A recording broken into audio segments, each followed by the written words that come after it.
Devlin, Untamed.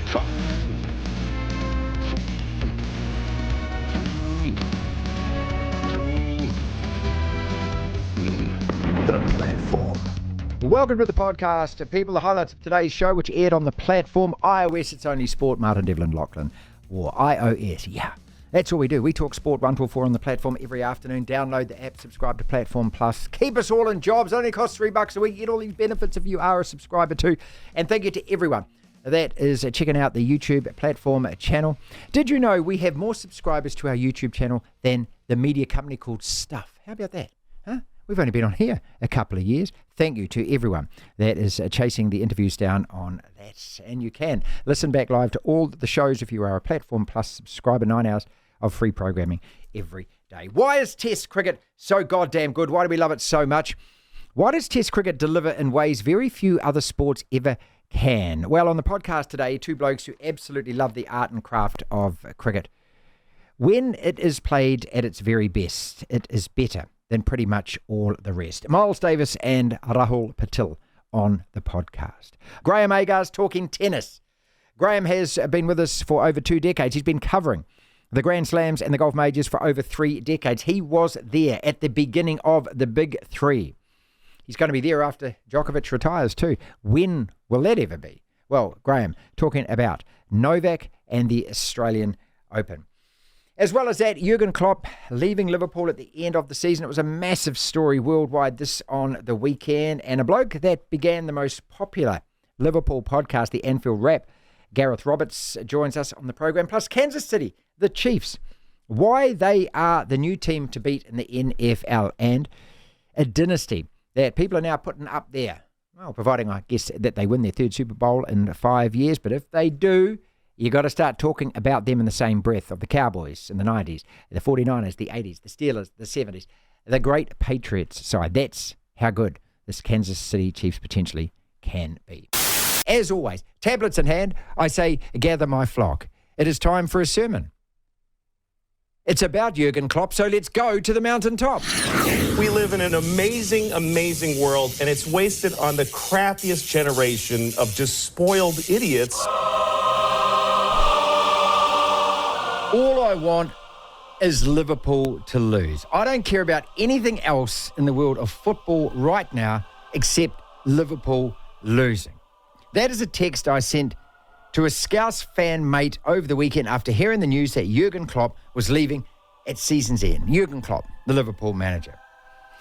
Yes, I know it's childish for me. Yes, I know it's totally unnecessary. But it's also real. It's also very real.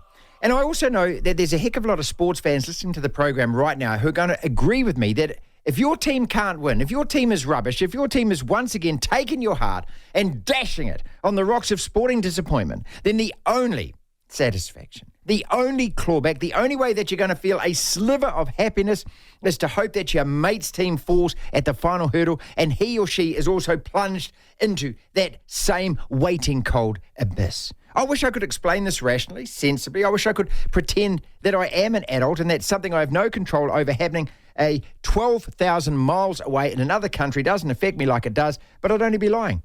My whole day is lit up if Liverpool lose. That's the truth. I skip, I sing. I honestly walk around feeling better about myself and my day just because they stuffed up. It's not even my team. How pathetic is that? How utterly normal is that? And this is where I can't explain it in any way that involves anything rational, because it's not. And it's not easily explainable other than to say it's exactly how I feel about it. Tell me one single sports freak that you know who doesn't think like I do. And I'm telling you, that's their lying face right there. Because this is the essence of what being a fan is. We love and hate with equal enthusiasm. I love my dumb, useless sports teams. I hate them. I hate them so much. I love to hate them. I hate myself for constantly loving them. I want to ditch them. I want to dismiss them. I want to cut them loose from my tortured life, but I can't because they own me. Because the day I divorce them is the day that they will once again start winning just to spite me. You see, this is the infinitesimal tease that keeps the love alive. But In the meantime, I have nothing other than ill will, nothing but schadenfreude, nothing but wanting the worst for those I consider my friends only because I can't stand the idea of their team being so goddamn good when mine is such Scheisenhausen. Yes, it's childish. Yes, it's stupid. Yes, it's unexplainable. Yes, it's irrational. But also, as sports fans, it's entirely what most of us consider to be absolutely normal. Devlin. What do you want? We want information. Information. You won't get it. The platform. Lachlan, what's in the sports news headlines? Plenty, Martin. For a Tuesday, because Tuesday is, how do you Injury describe day. it? Injury day. There we go. There we go. The only stories about the players that are injured and won't be playing this weekend. Well, this is about a player who's not playing this weekend because he's retired. He's been retired for a long time, and he's now in the coaching realm of rugby. That is Tony Brown, the former All Black. He coached the Highlanders for a bit. He's coached in Japan. I think he coached the Sunwolves as well as the Japanese national team. Now, this is reports at this stage. These are just reports, nothing confirmed. But Tony Brown could be about to join the Springboks coaching staff. Rumours swirling that he's going to join them as their attack coach. How does this make you feel? Yeah, well, any time anyone gets added to the Springbok coaching setup that's going to improve that side makes me feel a little wary, a little nervous. I'm more amazed, really, that there's no job in New Zealand for Tony Brown. That's one thing. Plus, also, I suppose rugby is such an overcomplicated, convoluted sport these days. You know, I look at, say, basketball and football, which are two much bigger sports globally than rugby. How many coaches do those teams have each? Like, rugby's got an attack coach, a defence coach, a backs coach, a kicking coach, a skills coach, a coach. How many bloody coaches do you need? Coffee coach, Well, homework coach. It seems to me a little top-heavy, rugby. And maybe that's the problem that the game has at the moment. It is. It just needs to simplify itself. But anyway, good luck to Tony Brown. I like the guy. He's a very good dude. I feel like when you've got a good coach who's a New Zealander and has worn the All Blacks jumper and is doing well in the coaching ranks, he needs to be in New Zealand. Easier said than done, but in some capacity, he needs to be in New Zealand, I think. All right, more rugby news. The Melbourne Rebels have formally entered voluntary administration. With the Super Rugby Pacific season set to get underway in less than a month, Rugby Australia is working with the debt-ridden franchise to ensure they field a team this year, but RA has offered no guarantees beyond that. Remember what Greg Martin said on the show last week or the week before? That it was last week, sorry, that Rugby Australia, they don't have all this money, despite Hamish McClennan saying what he said, and he expected 2 or 3 of the franchises to enter admission. They're borrowing administration. $80 million. Brumbies are one, Rebels are one, and the New South Wales Waratahs are the other one. All in financial Football news, Wellington Phoenix, their goalkeeper Riley Foster, the Wellington Phoenix women's side that is. Riley Foster has been handed a 1-match ban after her red card in their women's A-League victory over Canberra United over the weekend. 2-0 that game was. Phoenix men's news, they've strengthened their bid for a maiden A-League men's championship with the signing of Costa Rican international Rustin Salas. Manchester United, they've released a statement surrounding their forward Marcus Rashford, saying that Marcus Rashford has taken responsibility for his actions. This after reports he was seen in night spots in Northern Ireland on Wednesday and Thursday evening last week. Of course, he didn't travel with the team for a match because he was supposedly sick, but he was in nightclubs. Not good. Arsenal boss Mikel Arteta says reports linking him with succeeding Xavi as Barcelona manager are totally untrue.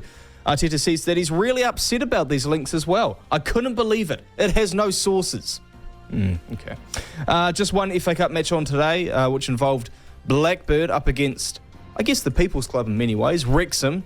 They've gained plenty of popularity over the last couple of years, but Blackburn winning pretty comfortably 4-1 in the end, so they'd advance in the FA Cup. Russian figure skater Kamila Valieva has received a 4-year doping ban, effectively stripping the Russian Olympic Committee of its gold medal in the team event from the 2022 Beijing Winter Olympics nearly 2 years after the fact. Another Russian athlete done for doping. New Zealand basketball is mourning one of its greatest American imports, Ronnie Joyner, who has died after suffering from cancer. Joyner was based in Auckland in his early 60s was the age that he died, and was based in Auckland during part of his basketball career. So yeah, in his early 60s when he passed away with cancer. And some live sport on today, mainly American sport. Some NBA, plenty of NBA. Geez, there's 1, 2, 3, 4, 5. There's 12 games on involving one of them, my Lakers, up against the Houston Rockets. That's at 2 o'clock today. The Boston Celtics take on the New Orleans Pelicans. OKC Thunder are in action. Miami Heat, Phoenix Suns. The San Antonio Spurs, Milwaukee Bucks. Denver Nuggets Bucks. That'll be quite a good game. Trailblazers 76ers. A lot of NBA games on today, get amongst it. And in terms of the NHL, Ottawa Senators up against the Nashville Predators. That match is underway. Probably the only one really of note in the NHL, at least according to the Google scoreboard. And for the time being, Martin, that's what's making news. Devlin. Oh, my goodness me! The platform. Test cricket. Well, you're about to hear from a couple of blokes who absolutely love the game. On the weekend, on Sunday, we saw the West Indies upset Australia. We saw England with an incredible performance to beat India. Over 5 days, it is a real test. It's a test of your patience to watch 5 days. It's a test of your emotions. You get so many highs, so many lows.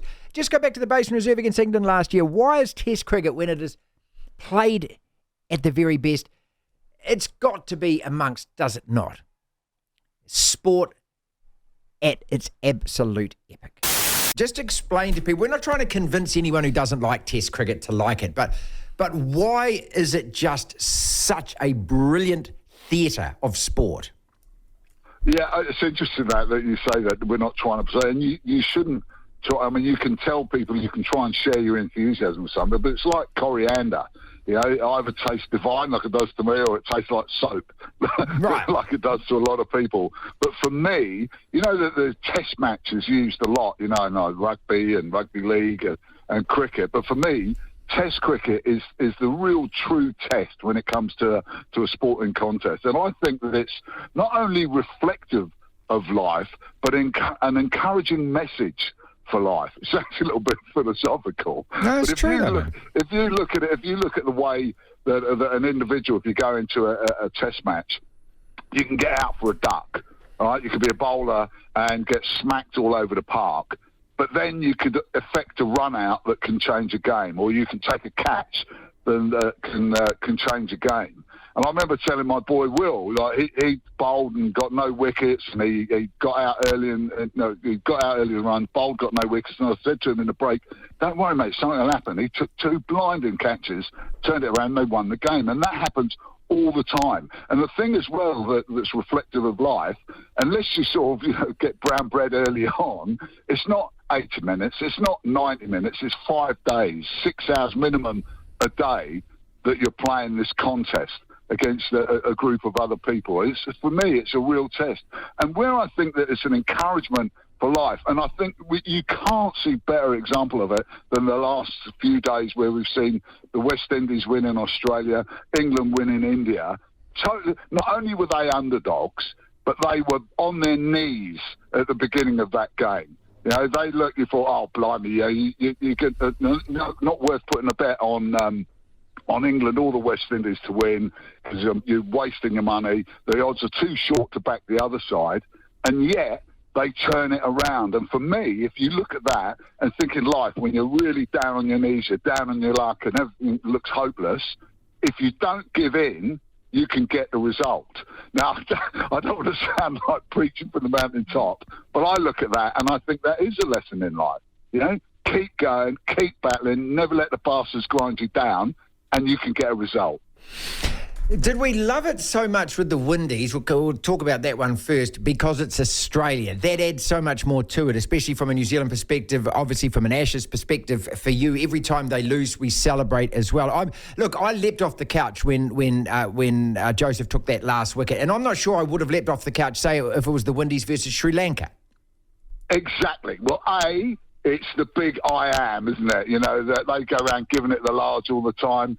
They're relatively obnoxious. In fact, no, they're all obnoxious. They were obnoxious, yeah. The Australians. So that was one thing. There was another thing as well that I really enjoyed about it, is the fact that we need the West Indies to become a force again. Thank you. They've almost been, worse than Afghanistan. In fact, Afghanistan probably are a better side at the moment than the West Indies.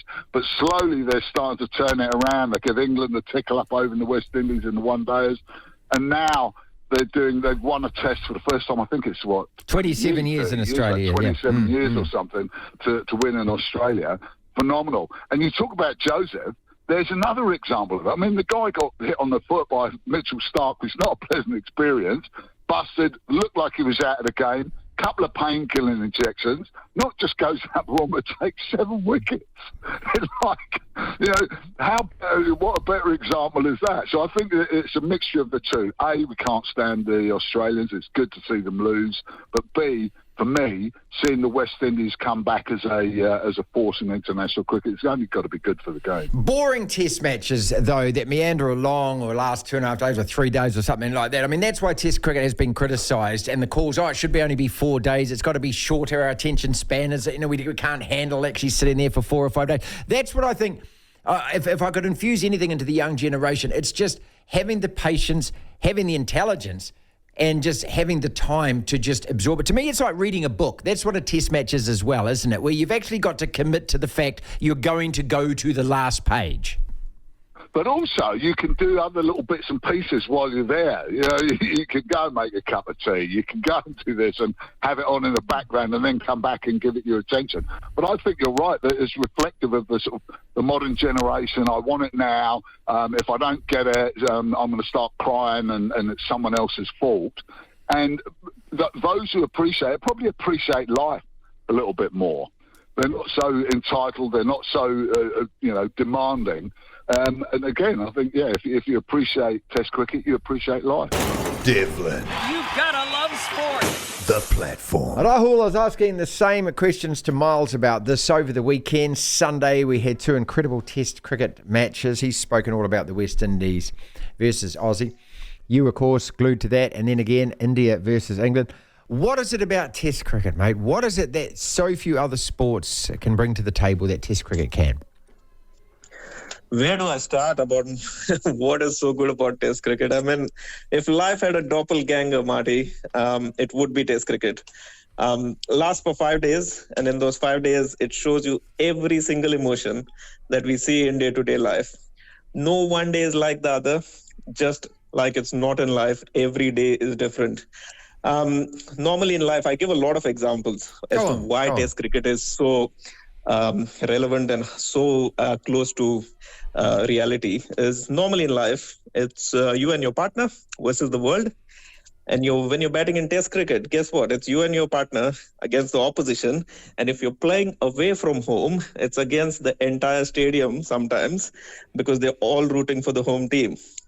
Like in life, there are days where everything hits the middle of the bat and the ball comes beautifully out of your hand when you're bowling.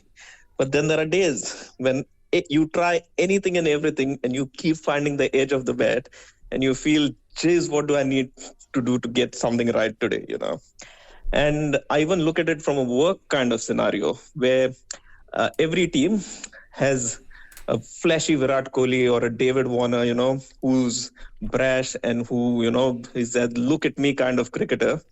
And then every team also has the quiet, consistent performer, like every workplace has those ones who come and do their job, consistently deliver the results, but don't make a lot of noise about it. And those are the Kane Williamsons and the Rahul Dravids of the world who don't get the recognition they deserve. And I just think, I can go on and on, but I just think that, the biggest one for me is that, like most people in life, Test cricket always gives you a second chance. And it's so beautiful that if you fail once, you can have that second innings and you can go and prove and you can show the world that, I deserve to be here. I'm good enough to be here. And I don't think any other sport gives you that because in life, as we all know, we all make mistakes and we all stuff up. And most of us do get second chances. And I say most of us because some don't. But that's the beauty of Test cricket. The comparisons are really uncanny and bring goosebumps every time I talk about them. We will be talking about those 2 matches on the weekend for years to come, just like we've been talking about the Basin Reserve Test and the Test against Sri Lanka and Christchurch ever since they've happened. And yet we don't talk about white ball cricket like this. So, what is it? What is it? Is it the fact that it's more meaningful? Is it still the pinnacle of the sport? The players say that it is? Yeah, I mean, look, at the end of the day, it's a true test, and it's a test of a lot of things. It's a test of your skill, it's a test of your stamina, it's a test of your courage. We know white ball cricket is more and more becoming a batter's game now, and bowlers actually try their best not to get hit. Whereas in Test cricket, the bowlers can experiment because economy rates really don't matter that much in Test cricket as much as they matter in one-day cricket or T20 cricket. The reason for the popularity, though, of T20 cricket, and I think about this a lot, is because it reduces the gap between a not-so-good side and a good side. So on a given day, any team can beat the other team in T20 cricket. But as the format keeps getting longer and longer, the divide between a stronger side and a weaker side increases dramatically. And that is why when a West Indies team with most newcomers comes to Australian shows and wins a test match, it becomes such a big event. It's because people know the magnitude. I mean, we know as New Zealanders or we know as Indians how difficult it is to go to Australia and win anything, And the fact that they managed to do it is just brilliant, and which is why it's been talked about and will be talked about for a long, long time. Rahul Patil is with us, introduced himself as our correspondent at the One Day Cricket World Cup last year, the only New Zealand reporter to be there for the whole event. So obviously you're watching England versus India. You're born in India, you're Indian, you've been living in New Zealand for a very long time, but your heart is with that Indian side. They've got a 190-run lead. At what stage did you think during that test match you'd bank this and go, right, that's it, we're 1-0 up in the series, brilliant, and then England start coming back? When did it unravel for you? I think I've watched enough cricket to know that, the moment you start thinking that we've got all this wrapped up, nicely ready to go, is the time that you make a mistake. I remember a test match at the Basin Reserve where I sat for 2.5 days and India was on top. And then Brendan McCullum and PJ Watling got in, and then they batted and they batted and they batted. And then came Jimmy Neesham and he batted with McCullum and they batted and they batted. And on the last day of that test match, India was struggling to save that game from a position of being in the driver's seat and winning. For me, for this test match, I was a little disappointed with India in that first innings when they threw a lot of their wickets away. And I was saying, I hope these runs don't come back to bite us, to be honest. A lot of their batters three of them got 80s, but didn't actually convert them into a big innings.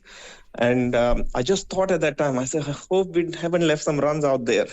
And as you know, second innings comes along, 160 for 5. And at that stage, they were still 30 runs behind. And then Ben Foakes and Ollie Pope get together. And I watched Ashwin and Jadeja for a long, long time and right throughout their careers.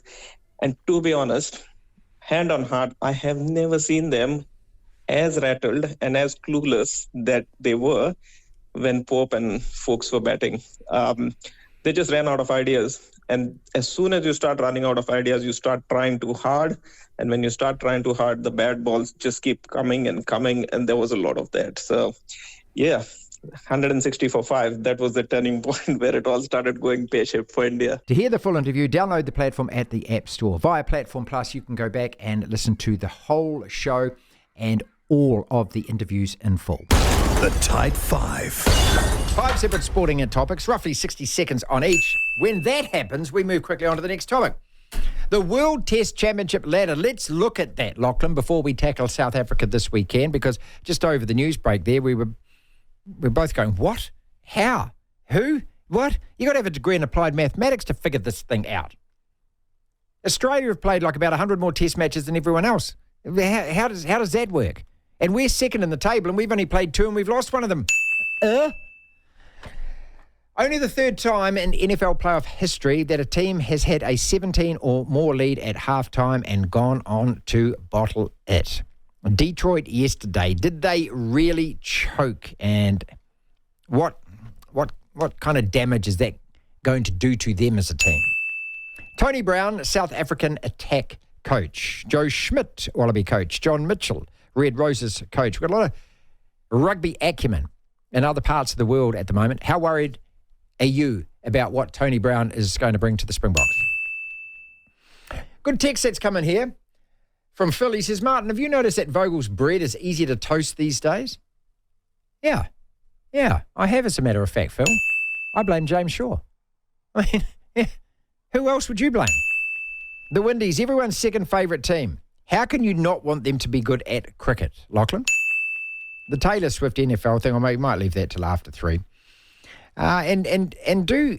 Does rugby need as many coaches as it has? Let's start there, shall we? Tony Brown, attack coach. Congratulations to TB. Can I call him Tony? TB? Tony Brown. Look, always had a great relationship with this guy. I really like him. Does rugby need that many coaches? Do you really need an attack coach, a defence coach, a high ball coach, a scrum? A scrum coach to me is essential because it's such a peculiar part of the game that unless you've done it, you've got no idea what the hell goes on in there. So I can understand that. But then you've got a high performance coach for the All Blacks. You've also got a skills coach.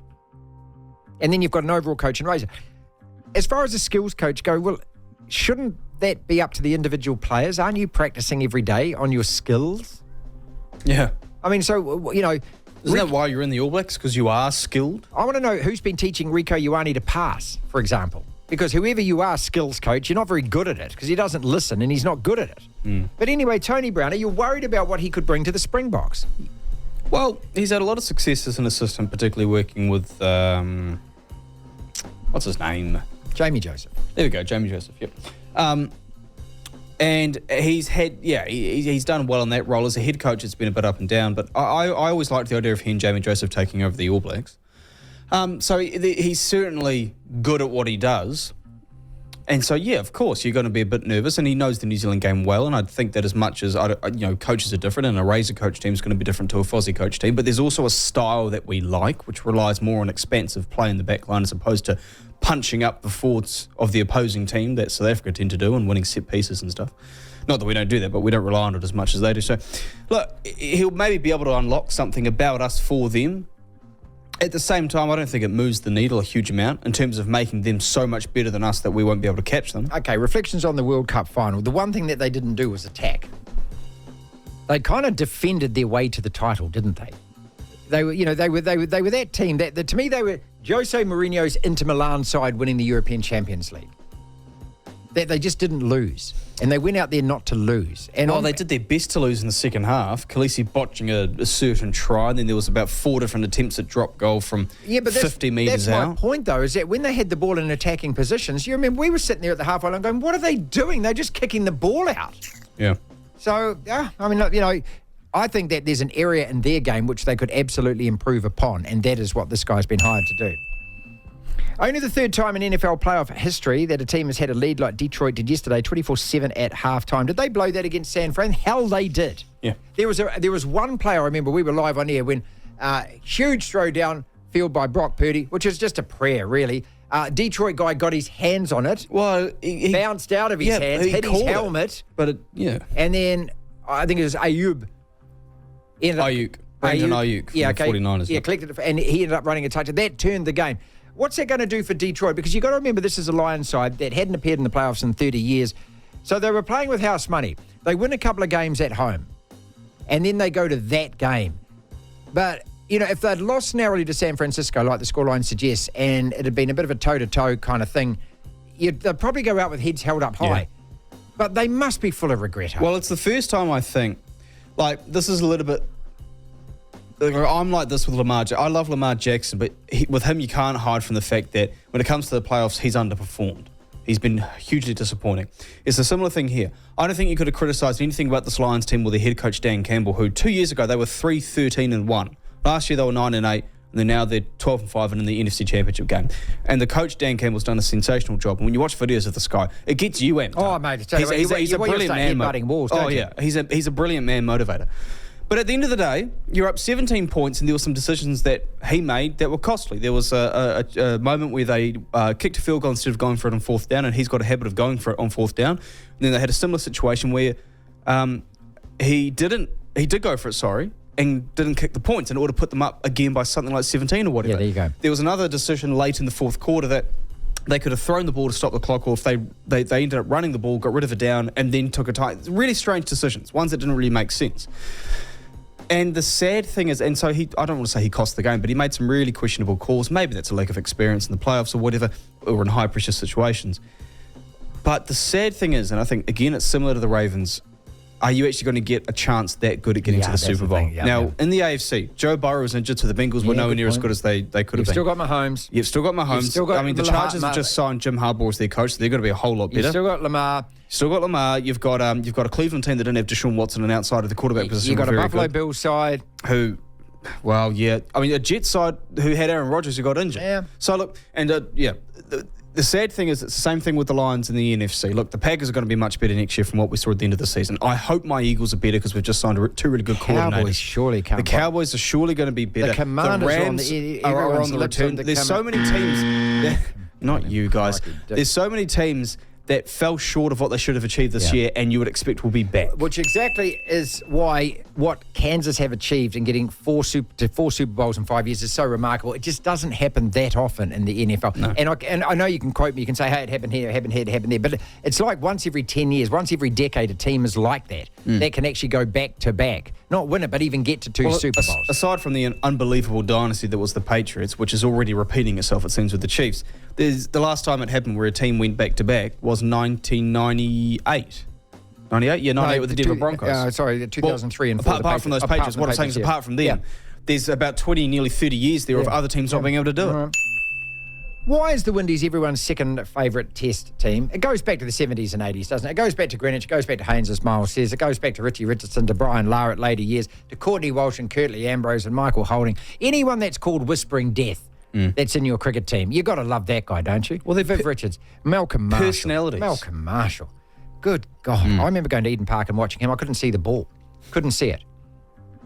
And they had like 6 or 7 of these guys just running at you the whole time. And they swaggered. Yeah. They had gold chains. They had the smell of the marijuana was just wafting through the stands. Just cool dudes. They were dudes. Yeah. Is that they had the reggae music going on? It's one thing that apart from Australia and I guess England to an extent, no other cricket team really has personalities. Like we don't. My gosh, it's a bunch of cardboard boxes in front of a microphone. Well done, New Zealand cricket. You've certainly drummed that out of them, haven't you, right? So a part of it as well, I would think, is that they were so good for so long that now they're not. You kind of want to see them get back to their best. I totally agree. That's why they're the second team. But they're just cool dudes. They're just cool people, man.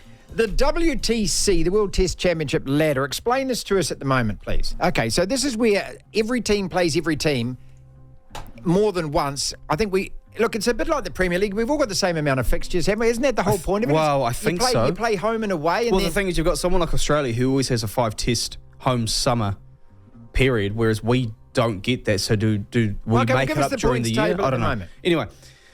So right now, Australia are first, South Africa second, New Zealand third, Bangladesh fourth, India fifth. You know, big teams are in that top 5. Australia have played 10. They have 66 points. Right. Second is South Africa. They, New Zealand and Bangladesh, second, third and fourth, have played 2. So they've played a fifth of Australia's tests. Why? We played 2 tests. We've played 2 and we're third. They've played 10. They've played 10. Well, how many points do we have? We've got 12. They've got 66, Australia. Now, fifth are India. They've played 5, so they've played more than double the number of tests that we've played. Yeah. And they've got 26 points.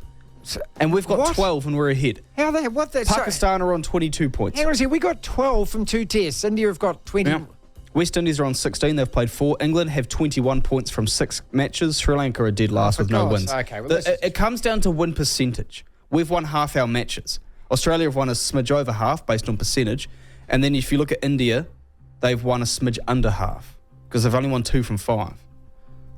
It's a stupid table. God, it makes no sense. Tell you what, did those that designed the Super 18 rugby competition design that? Because it makes about as much bloody nonsense, doesn't it? Finally, the Taylor Swift thing. Are you on board? Are you over it? Are you bored with it? I was quite irate with it yesterday. Yeah, you were. Yeah. Because I had a lot of money riding on that game. But look, I just don't really care, I suppose. But I keep talking about it, which means I probably do care. But I just really don't care. I just wish that the mass medias all over the world would care a little less about it. Look, I watch sport because I like the sport. I don't want people jumping onto the field spraying orange soup or whatever it is or stupid. I don't want protests at the sport. I don't want, people throwing Palestinian pamphlets onto a tennis. Can you just leave us alone to watch the sport? And for all of you who are obsessed with Taylor Swift, that's fine. Go and obsess about it somewhere else, please. She's just a girlfriend of a guy, isn't she? Yeah, I mean, she's a superstar across the world, not just in her own sort of individual arena. But I'm sure she just wants to be a girlfriend in this circumstance, doesn't she? I mean, for me, I don't dislike her. I don't care. I'm not bothered. She's fine. She does music. A couple of songs I don't mind. I'm not really a Taylor Swift fan. The problem I have is when the cameras turn to her I have that every problem. single time during the game. In terms of the media I want to coverage... see what the coach's face is doing, Yeah, I not know. what her face is doing, because I know what her face is doing. In terms of the media coverage, look, you get so many websites and so much stuff on social media. It's like you've ordered a massive sundae, right? And it's got like bananas and chocolate sauce and cherries and like flake biscuits and all this stuff, and it's like taller than you. And all I want is the ice cream in the middle. Just give me that. I don't care about this other BS. See, I wanted to see that guy Flowers yesterday who cocked it up for the Ravens. I wanted to see the camera on him on the Well, sideline. to be fair, it was, and he was crying. But that's what I want to see. He's playing the game. She's not.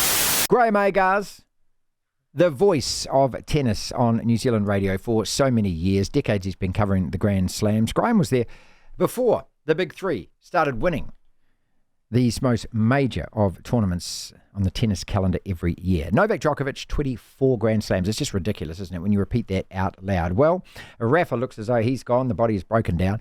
Roger has retired. As Novak's lost in the semi-final, the last time that we will see him get near to win another Grand Slam, a quarter century of them. Graeme Agars with his thoughts. Overall, that tournament, what would you rate it in terms of the men's and the women's, in terms of excitement? Well, there were 1.1 million people who went through the gate, so that's a pretty good indication that overall it was successful. If you wanted a one-liner, late nights, long matches, 35 five-set matches in the men's draw, which equals the all-time record in Grand Slams going back to the US Open in 1983. And Craig Tiley, the tournament director, who had promised to avoid late nights coming into this championship, has conceded defeat and is rolling out a bunch of new ideas to get the matches through faster, including something I've been talking about for 20 years now, and that is ditch the let on the first serve and the second serve. You don't call a let if the ball hits the net and trickles over during the course of a point, so why should you call it during the serve? So I've got a feeling maybe that may be one change that will come at least into the men's game to try and cut down on the length of these, as I said, 35 five-set matches, including, of course, in the semis and finals this year. Graeme, look, how about just making a blanket? They've got to start these matches at 9 o'clock, so just moving them all back so that the latest match starts at 9 latest. Could that work? Well, yes and no. I think the best solution to late nights is to do what Wimbledon has had forced on it with the lights on the centre court, and that is there's a curfew. Now, at Wimbledon, it's 11 p.m, and that's basically set by the local council so that there's not the disturbance in a residential neighbourhood of matches going to 2 and 3 o'clock in the morning and all the traffic then leaving. So I don't know that it's going to happen, but it seems to me the only way around it is putting a curfew on how late they can play. Now, whether the Australian Open decides that's midnight or it's 1 a.m. doesn't really matter, because you would treat it the same as a rain-delayed match. In the old days when there weren't roofs, if a match was delayed, you were called off court and you came back on second match on the same court the next day to complete the match. So the protocol is there. It's just a matter of having the courage to put a deadline on it. And I would, I'd be happy if the Australian Open picked midnight weekdays and let's say 1 a.m. on the weekend, something like that. And I think it'd be fair on the players, fair on the spectators, and better for the tournament overall, rather than having these 3:34 a.m. finishes, which Daniil Medvedev had to endure midway through his championship. And incidentally, he was the biggest defender, going to 5 sets in 4 of his 7 matches. Yeah, spent, hours on the court longer than everyone else, played many more sets. Was that, in the end, what got him against Sinner? He just ran out of his legs? Yeah, no, he was toast. You could see the way he played. He played most unlike Medvedev in the first 2 sets to get them off Sinner, and that is cutting the points short, playing aggressively, even coming to the net, which he doesn't like doing.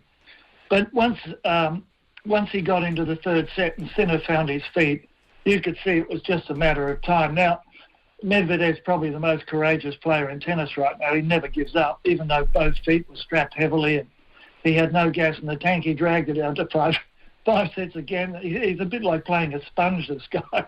Doesn't matter what you throw at him, he just kind of absorbs it and keeps going. But it got him in the end, although I think if they were both fit and ready to go in a best-of-5 set match, Sinner was going to win it anyway, because he and Alcaraz are the new superstars of men's tennis. The men's final at the Australian Open, incidentally, was the first time since 2005 that final's been played without at least one of the big three, Federer, Nadal and Djokovic. So the times certainly are changing.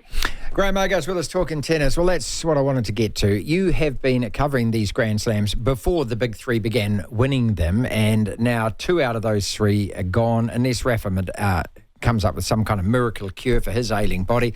Novak Djokovic, we keep asking. We asked after 2021 when he lost to Medvedev in the US final. We asked after Wimbledon last year when Alcaraz outlasted him. And he then goes on and wins, the US Open at the end of that year. He looked as though he was out Novak'd by Skinner. Is this, are we now seeing what happens to a 36 or a 37-year-old up against a 22-year-old? Or do you genuinely believe he's got another Grand Slam in him? Well, he does, and that's all that counts. And, who would deny him? But the fact is, this championship's the worst I've seen him play throughout the whole tournament. And, in fact, after his semi-final loss, he came in and said he was shocked how badly he played. The telling signs are a lack of stamina. Well, maybe. He wasn't well throughout the championship, had this respiratory disease. I don't know what it was. He never disclosed it. So he was below his best there. But his movement was a little off, and he was making unforced errors from the baseline where he used to be a brick wall. And that's the sign that things are starting to go a little bit. But you never know. He will regroup. He's determined. He wants to get to 25. If he gets there, he wants 26. So you can't write him off. But definitely the signs are there that his reign of dominance is starting to look shaky. To hear the full interview, download the platform at the App Store. Via Platform Plus, you can go back and listen to the whole show and all of the interviews in full. Jürgen Klopp leaving Liverpool. Joyous, as I said at the beginning of the podcast, to all Man United fans and everyone else who sat there and just thought, how the hell are we going to beat this guy? He gets it, doesn't he? He got to Liverpool and he has revived not only that club, it's football, the whole city, the supporters and everything else. For Liverpool fans, it's the worst possible news. Jürgen Klopp leaving. Can he ever be replaced? What does he mean to being a Scouser? Gareth Roberts with us. He's going to be up there, isn't he, in the exalted company of Shankly and Paisley, King Kenny. He revolutionised the club, didn't he? And actually took it back to what you've always loved. 100%, yeah. He's sewn his name into the fabric of Anfield, and that takes some doing because, look, Liverpool were sort of wandering along, not really sure what they were when Jürgen Klopp came along. Obviously, Brendan Rodgers had a go. We had a bit of a sort of unlikely title challenge under Brendan, fired by the likes of Luis Suarez. Then it all fell apart quite quickly. Some terrible signings and some terrible results. And when Jürgen came along, if you look back to the sort of team he fielded in his very first game against Tottenham Hotspur away, I mean, it's night and day compared to what we're seeing these days at Anfield. And I went to that first game at the old White Hart Lane, and I remember, there was an instant impact in terms of, the players were running a lot more. There was a lot of heart shown, and this was only sort of in a matter of days. And I remember Adam Lallana coming off as a substitute, and he almost fell into Jürgen Klopp's arms. He was that exhausted from what he put into the game. And, it was 0-0 the game. It wasn't spectacular or anything like that, but it was more... we came away that day saying, well, you can see that already he's getting a little bit more out of the players. And, people forget now because it was, 9 years ago that in the very first season he was here, we got to 2 finals and okay, we didn't win them. But, look, that is instant progress, isn't it? You're challenging, you're putting Liverpool in the place where they should be, which is challenging for trophies, and he did that. He did that straight away and that wasn't a full season. So, yeah, Jürgen's been great. He's breathed life back into the club. Like I say, once upon a time, we were all a bit worried about really where it was going, and we were very reliant on history, as rival fans always pointed out to us. And there was a time there where I thought I would never ever see the day when Liverpool lifted another league title, because 30 years is a long time, and I lived every one of those 30 years as a Liverpool fan, and it did feel like there was almost a curse on the club that it was never ever going to come. We came close a few times, obviously, but then didn't quite get over the line, and then Jürgen Klopp's the man that's done it. So he'll always be remembered for that. He'll always be remembered for the fact that he won European Cup number 6 and a few more trophies besides. But he just made Liverpool again is the big thing. And that's why, the red half of Merseyside is pretty much in mourning right now. It feels very strange. There's a lot of shock still around the place. And it was almost like a form of group therapy going to Anfield. Everyone giving each other a little hug and a handshake, and everyone having the same conversations, really. But it was good to see Liverpool playing again. Good that Liverpool got a decent win in the FA Cup. And good to see Jürgen there on the sidelines, cracking on with the job, because, the announcements come now, but there's still a job to be done. Liverpool are still in 4 competitions, and hopefully they can end the season and end Jürgen's reign with some more silverware to shout about. The parallels with Sir Alex at Manchester United are there, and they're obvious, aren't they? I suppose my questions are around, can you replace a guy that has achieved so much, and also the length of the tenure? Sir Alex was 26 years. Liverpool, that backroom boy thing where, it just was passed from one bloke to the next. It was stayed within the club. And then you start chopping and changing managers like United have gone through. Klopp's been there. This will be almost a decade. Are we going to see that? Are we going to see guys stay around, or guys or girls stay around in clubs that long? And how do you replace a guy like that? I mean, you can't just say, oh, this is a brand new manager, or this guy, or pluck a Mourinho out who hasn't worked for the last decade as well. What do you actually do? I mean, how do you find another one? Yeah, that's the problem, isn't it? And, I don't envy the people tasked with doing that. I mean, if you look at the long list of managers that are now linked with the job, and people are putting money on them and betting on them, the clear favourite is Xabi Alonso right now. De Zerbi seems to be in second place, and then the odds spectacularly widen from there on in. But even those top 2 names, they're not Klopp, and they're not even close to being Klopp. But then I don't really think there's anyone in world football that's gettable that is close to Klopp. I mean, obviously Pep Guardiola, but Pep Guardiola's not leaving City to come to Liverpool. And I don't think we'd want that either, given, the rivalry that's now built up and all the rest of it. So, yeah, there's not a lot of... There isn't another Jürgen Klopp, and that's another reason why we're all so sad about it. And look, there may well now be a period where, Liverpool go through a bit of up and down and a bit of flux, because it's going to be a big ask for a new man to come in and just pick up where Jürgen's left off. Kansas City, the Chiefs. 4 Super Bowls in 5 years. That's unheard of. To go back-to-back, well, that doesn't happen that often either. It has happened, of course, over the last few decades, but to do it in the NFL, it's one of the most difficult things out of all professional sports and professional sports leagues. Patrick Mahomes has now led the Kansas City Chiefs to their 4th Super Bowl in 5 years. Why is he so good? Could Andy Reid, the coach, have had as much success if he didn't have Patrick Mahomes? Can you even compare Mahomes at the stage, if he wins, it's his 3rd, to Tom Brady, who's won 7?